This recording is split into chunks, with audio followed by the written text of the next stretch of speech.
Typical Holi পার্টির fan আমি কোনোদিনই নই। জীবনে একবার বড় হয়ে কলেজ জীবনে ভাং খেয়েছিলাম, ওই এক্সপিরিয়েন্স চমৎকার। আর দোল খেলা আমি কোনোদিনও খুব একটু নোংরামি করিনি, কোনোদিনই উত্তেজনা প্রচুর কাটিয়েছি। ডিম ছোঁড়া, কাদা ছোঁড়া, কালি ছোঁড়া, আমি কোনোদিন এসব নোংরামি কোনোদিনও সাপোর্ট করি না।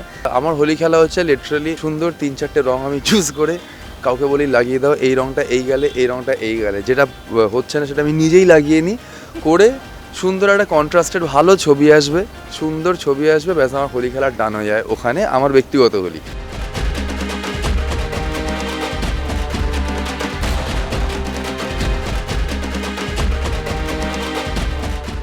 বন্ধু বান্ধবদের সাথে একসাথে হয়ে একটা কিছু প্ল্যান হতো, সবাই ঠান্ডাই খাওয়া হতো।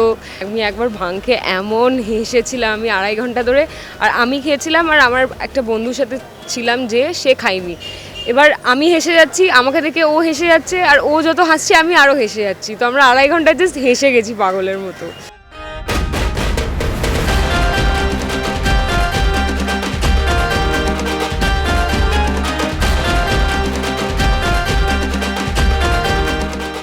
রং মেখে ভূত হয়ে যাওয়া কিংবা ওই বড় একটা গামলার মধ্যে রং নিয়ে এরকমভাবে চুবিয়ে দেওয়া, সেইটার যে একটা হাহাহি। হোলি প্রথম কথা বলতেই রাধাকৃষ্ণ কথা চলে আসে, বাড়িতে পুজো হয়, সে পুজোর পরে আবির খেলা, সেটা একটা রিচুয়ালস আছে, সেটা হয়। তারপরে ভাংটাং খাওয়া হয় বাড়িতে সবাই মিলে, বেশি নয়, হালকা করে। আর গান, আড্ডা, বন্ধুবান্ধব সব মিলেমিশে ভালোই কাটে দোল।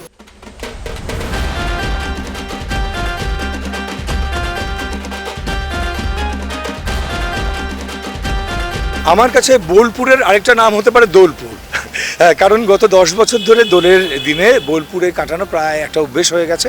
এই বছরও সেরকমই প্ল্যান, যদিও শুনছি কী সব একটু কড়াকড়ি হচ্ছে, নিয়ম টিয়ম হচ্ছে, সেটা নিয়ে একটু চিন্তিত।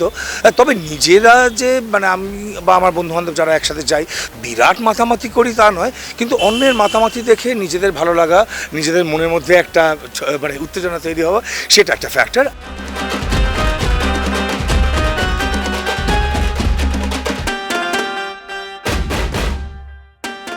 দোল পূর্ণিমাটা আমাদের এখানে যেটা হয় সেটা আমাদের ভগবান নিত্যগোপালদেবের বিশেষ পূজা পাঠ এগুলো শুরু হয়।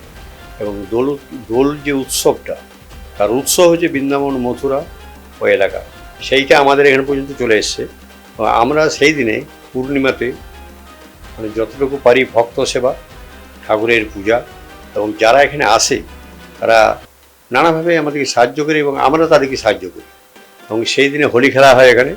হোলিতে আমাদের যারা এখানকার স্টাফ, ভক্ত যারা আছে, তাছাড়া বহিরাগত অনেক মেয়েরা আসে, তারা এখানে নির্বিবাদে হোলি খেলে। এবং হোলি খেলার সাথে সাথে তাদের থাকার, খাওয়ার, স্নানের সমস্ত ব্যবস্থা থাকে।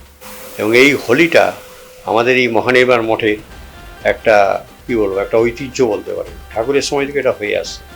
এবং হোলি জিনিসটা যে কী সেটা তারা নিজেরাও অনেক সময় ব্যাখ্যা করে, এক জায়গায় বসে, এবং হোলির যে নৃত্য সেটা তারা মাদল টাদল এনে করে নৃত্য করে। দোলের 2 দিন আগে থেকে বা এখন ধরুন ওরা আসতে শুরু করেছে এবং তারা এখানে এসে আছে। এই যে আমাদের যেসব কাজ চলছে এদের মধ্যে অনেকেই আছে, হ্যাঁ, যারা আদিবাসী নৃত্য খুব ভালোবাসে বা নৃত্য করে, সেই সব লোকদিকে আমরা এখানে নিয়ে আসি। এখানে যারা আছে তারা ওই দোল পূর্ণিমাটাকে বিশেষভাবে আনন্দদায়কভাবে যাতে সুন্দরভাবে হয়